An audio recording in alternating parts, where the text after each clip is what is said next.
तो जय संघ शक्ति। तो आज आपका स्वागत है रैंडम सोच और हम आए हैं शिविर में मटोंग और आज हम कुछ परिचय करेंगे स्वयं सेवकों का। और हम शुरुआत करते हैं पहले जितेंद्र सिंह जी से। नमस्कार सर। तो सर आप मटोंग में शिविर कराने आए हैं, तो आप सर थोड़ा कुछ जानकारी देंगे यहाँ पे आप कैसे आए हैं, क्यों आए हैं, किस लिए आए हैं? जो क्षत्रिय युवक संघ के शिविर कई सालों से लग रहे हैं, लगभग 10 साल हो गए यहाँ बुंदेलखंड में लगते हुए। 10 सालों में बहुत सारे शिविर हुए, बालिका शिविर भी हुए और महोबा, कबरई, हमीरपुर में, किचौली में, बांदा में, जमालपुर में और मटौन में, इस तरह से जगह जगह शिविर होते रहते हैं संघ के। संघ का मुख्य उद्देश्य बच्चों में संस्कार निर्माण का काम करना और संस्कार निर्माण भी एक तरह से मनोवैज्ञानिक तरीके से। इनकी बच्चों को खेल खेल में हम हमारे पूर्वजों के आदर्श सिखा पाते हैं जी। खेलों के माध्यम से बच्चा हमेशा युवा होता है, वो खेलना ज़्यादा पसंद करता है जी। तो खेल खेल में बच्चा ईमानदारी भी सीख जाता है, महापुरुषों के इतिहास की जानकारी भी ले लेता है और अपने जीवन में अच्छे संस्कार डालने का पूरा प्रयास करता है। और क्षत्रिय संघ का मुख्य कार्य यही है कि बच्चों में संस्कार निर्माण का काम हो। और एक ऐसी मनोवैज्ञानिक कर्म प्रणाली, सामूहिक संस्कार में कर्म प्रणाली है जो बच्चों में बड़े मनोवैज्ञानिक तरीके से खेल खेल में कब ये बदल जाए जीवन, जी जी, ये बच्चों को अभ्यास करते करते स्वतः बदलाव आ जाता है। तो ये संस्कार शिविर में खेल खेल में हम अपने संस्कार दे देते हैं। हाँ, थैंक यू, बहुत बहुत धन्यवाद। तो अभी देखिए आपने जाना जितेंद्र सिंह जी से कि कैसे शिविर में हम लोग बच्चों को अपने संस्कार सिखाते हैं, वो भी खेल खेल में। तो अभी हम मिलते हैं अपने स्वयं सेवकों से जो यहाँ जुड़े हैं, तो चलते हैं। तो हेलो, जय संघ शक्ति। तो ये हैं, आप खड़े हो जाइए, आप अपना परिचय दीजिए। लोकेन सिंह गेवड़ी जी। ये मेरा 15वां शिविर है,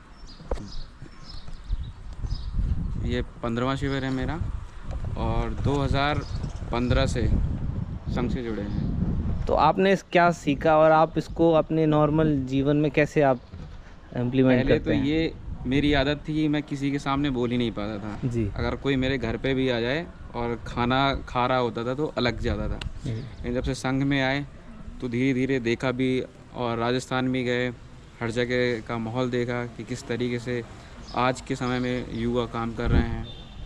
और जब से संघ यहाँ आया, जो भी जुड़े रहे तो उनमें कहीं ना कहीं फ़र्क आया। एक तो पहला ये है कि व्यसन से दूर रहते हैं और उनमें जो समाज के लिए भावना है, समाज में आगे काम करने के लिए, वो भी धीरे धीरे जागृत हो रही है। तो आपने अपने थ्रू कितने लोगों को जागृत किया है? मेरे थ्रू तो कभी 4-5 साथ में आए और जो पहले शिविर में थे वही हैं और बताते हैं। लेकिन यहाँ पे कुछ ऐसी चीज़ें हैं कि लोगों को लगता है कि इनका फ़ायदा है, विशेष कोई फ़ायदा है। हाँ। इस वजह से ये हमको जोड़ना चाहते हैं। तो आप क्या कहते हैं, इससे कुछ फ़ायदा है? फ़ायदा तो है ही। तो संघ को फ़ायदा है कि आपको खुद को फ़ायदा है? यहाँ तो स्वयं का ही फ़ायदा है और स्वयं का फ़ायदा है और दूसरा देखा जाए तो समाज को फ़ायदा है। क्योंकि अगर आज हम नहीं जुड़ेंगे, आज हमें पता ही नहीं कि हमारा ओरिजिन क्या है, हम कहाँ से निकले हैं, किस तरीके से हमारे पूर्वज रहे हैं, जब तक हम अपनी जड़ों को नहीं जानेंगे तो मालूम ही नहीं होगा कि हम कैसे हैं। संघ इससे बच्चों का फ़ायदा उठाता है कि फ़ायदा देता है?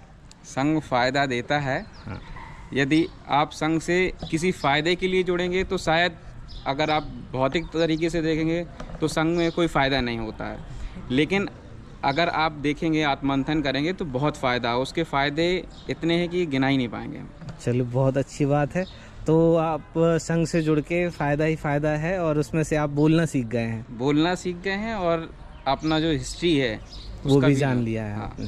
क्योंकि जो आप NCERT में पढ़ते हैं या जो हमारे लिए और बुक्स हैं, तो वहाँ हमको सिर्फ यही पढ़ाया जाता है कि हम लोगों ने कहीं ना कहीं गलतियाँ की हैं, अंग्रेज़ों के गुलाम रहे हैं, लेकिन एक्चुअल चीज़ें क्या हैं वो हमको पता चली हैं। चलिए, बहुत बहुत धन्यवाद। जय संघ शक्ति। जय संघ शक्ति। जय संघ शक्ति। तो आप बताइए, अपना परिचय दीजिए। सुजान सिंह मटौंद, ये मेरा 4था शिविर है। क्या सीखे आप शिविर से? बहुत कुछ। बताइए, कुछ थोड़ा सा बता दीजिए। तो आप यहाँ से जब घर जाते हैं तो मम्मी पापा के पैर छूते हैं? यस। चलिए यही बहुत है, अच्छा सीखे हैं। नमस्कार। नमस्कार, अभय सिंह रामपुर। ये मेरा पहला शिविर है। तो आप शिविर से क्या सीखे हैं? शिविर से मैंने बहुत सी चीज़ें सीखी, जैसे कि एक ही चीज़ बताइए बस हमको। तो जो एक चीज़ सबसे मूल मंथन जो मैंने सीखी, पहली बात तो कि पूरा दिन जो हम क्या कहते हैं, मैं जैसे हम लखनऊ में रहते थे जिसका पूरा इस्तेमाल नहीं कर पाते थे, जी। उसका हम लोग भरपूर यहाँ इस्तेमाल करते हैं। खेल भी खेलते हैं, भोजन भी करते हैं, लोगों से मिलते भी हैं और पूरा दिन एक तरीके से सार्थक रूप से सार्थक हो जाता है। चलिए बहुत अच्छी बात है। तो दिन सार्थक करने के लिए आप शिविर में आइए और जुड़िए और सीखिए। जय संघ शक्ति। नाम गांव? नाम मयंक सिंह, जी। ग्राम खरका। थोड़ा जोर से बोलिए। ये हमारा पहला शिविर है। जी। तो आपका पहला शिविर है और आप पहला दिन है आपका, तो कुछ सीखे हैं आप सुबह से? क्या सीखे हैं? चलिए बहुत अच्छी बात है, ऐसे सीखते रहिए और हमको सीखते नहीं रुकना नहीं है। जय संघ शक्ति। जय संघ शक्ति। मेरा नाम आयुष सिंह मसवासी है, मैं उन्नाव से हूँ। क्या सीखे आप शिविर? हमें यहाँ अनुशासन में रहने का सीखने को मिला है। प्रातःकाल से सायंकाल तक जो हम समय पहले व्यतीत नहीं कर पाते, इसका सदुपयोग नहीं कर पाते थे, यहाँ उसका सही उपयोग करने का वो मिला है। अच्छा, चलिए बहुत बहुत धन्यवाद। तो अभी देखिए इतने सारे लोग हैं जो काफ़ी सीखते रहे हैं, तो इसमें से हम और थोड़ा पुराने आदमी लोगों से मिलेंगे, स्वयं सेवकों से मिलेंगे, और उसमें से हैं उत्पल सिंह जी। तो हम जानना चाहेंगे उनके बारे में। जय संघ शक्ति सर। तो हम आपसे जानना चाहेंगे सर आपका परिचय और आप क्या क्या सीखे और क्या आप नई यूथ को प्रेरणा देना चाहेंगे। उत्पल सिंह पीपा सर, मेरा गांव नागौर ज़िले में है और मैं राजस्थान से आता हूं और मैं संघ में बहुत ही बचपन से जुड़ा हुआ हूं, बहुत ही पुराने टाइम से। लगभग 2006 के आसपास मैंने शाखाओं में जाना शुरू कर दिया था और मैंने पहला कैंप अपना 2013 में किया था और मैं साहब श्री के सानिध्य में रहा हुआ हूँ और मैंने वहाँ से बहुत चीज़ें संघ के अंदर आने के बाद में जो जीवन में जो मेरे निखार आया है, जो चीज़ों को समझा है, जो चीज़ों में अनुभूति की है, लोगों में उठना बैठना जो सीखा है, जो दिनचर्या जो होती है, आपका लोगों से बात करने का तरीका, लोगों में बैठने का तरीका, आप किस तरीके से लोगों को अपने आप में शामिल कर सकते हैं, ये सारी चीज़ें संघ सिखाता है। और ये अपने आप निरंतर जब आप निरंतर अगर संघ में आते हैं तो ये चीज़ आपके जीवन के अंदर दिखती है अपने आप से, आपको कहने की ज़रूरत नहीं होगी, लोगों को दिखेगी वो चीज़ें। तो निरंतरता बनाए रखनी पड़ेगी। निरंतरता बनाए रखनी पड़ती है, नियमितता और निरंतरता, ये दो चीज़ ही संघ सिखाता है मेन। और इस चीज़ को अगर व्यक्ति अपने जीवन में डाल लेता है तो उसमें बहुत सारी चीज़ों का बदलाव आता है। तो भी आजकल जैसे जो यंग जनरेशन के क्षत्रिय आ रहे हैं तो उनको आप क्या मैसेज देना चाहेंगे? मेनली जो संघ का काम है वो युद्ध के लिए ही है, यंग के लिए, क्योंकि जो जैसे बताया जाता है कि बचपन में आप जिस प्रकार एक व्यक्ति को ढाल सकते हैं तो वो एक बचपन की उम्र होती है जिसके अंदर वो जिस दिशा में चला गया वो चला गया। अगर वो गलत दिशा पकड़ ली तो वो फिर गलत दिशा में चला जाता है। तो संघ का मेनली जो काम होता है वो युद्ध का ही काम होता है। तो आप इसके अंदर आएंगे तो यहाँ पे आपको बहुत सारी चीज़ें सीखने को मिलेगी। ईमानदारी जो सबसे बड़ी जो चीज़ होती है, ईमानदारी होती है, ये सारी चीज़ें आपको संघ के अंदर सीखने को मिलती है। चलिए बहुत बहुत धन्यवाद। जय संघ शक्ति। तो आपने देखा जाना कि संघ में निरंतरता और नियमितता हमेशा बनाए रखिए, तभी आप उससे अनुशासन सीख सकते हैं। तो अभी हम थोड़ा और मिलेंगे प्रशांत सिंह जी से, तो थोड़ा आप बताएंगे आप अपने बारे में। जय संघ शक्ति। मैं प्रशांत सिंह, गांव खिरवा, जिला रायबरेली जी। मैं उत्तर प्रदेश का ज़रूर हूं, लेकिन ये मेरा उत्तर प्रदेश का पहला शिविर है जी। तो आप क्या इससे सीखे हैं? सीखा मैंने ये है कि अपने समाज के बच्चों को और अपने इतिहास के प्रति अपने बच्चों को कैसे जागरूक करना है, और उसके साथ साथ में हमारा पर्सनालिटी डेवलपमेंट हुआ है।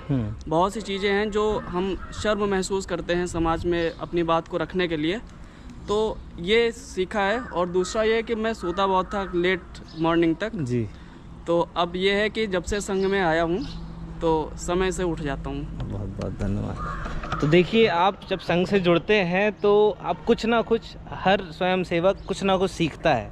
तो यहाँ के देखिए आप इतने छोटे छोटे स्वयं सेवक भी हैं, और हम जाएंगे जो सबसे छोटे हैं, शायद सबसे छोटे आप हैं। हैं तो हम इस सबसे छोटे भैया से मिलेंगे। आपका नाम, गांव? मेरा नाम आयुष सिंह है, मटौन जी। गांव मटौन है। तो आपके मटौन में ही शिविर हो रहा है, तो आप क्या बताना चाहेंगे? आज आपका पहला दिन है, तो आपको कैसा लग रहा है? हमें अच्छा लगा, क्योंकि आप इतने सारे दोस्तों से मिले, नए दोस्त मिले, मटौन से बाहर से भी आए हैं, तो आपकी किसी से दोस्ती हुई अभी तक? तो आप दोस्ती कीजिए और इस संघ का फ़ायदा लीजिए, क्योंकि अभी जैसे बताया कि इसका फ़ायदा पर्सनली मिलता है। तो आप जैसे हमसे मिले, आपने हमें जाना, सर को जाना, और भी लोगों को आप जानेंगे, और फिर जब आप बड़े हो जाएंगे तब आप इनसे मिलेंगे तो आपको खुद भी अच्छा लगेगा। सही है जी। चलिए, बहुत बहुत धन्यवाद। तो एक बार वापस हम लोग चलते हैं। जय संघ शक्ति।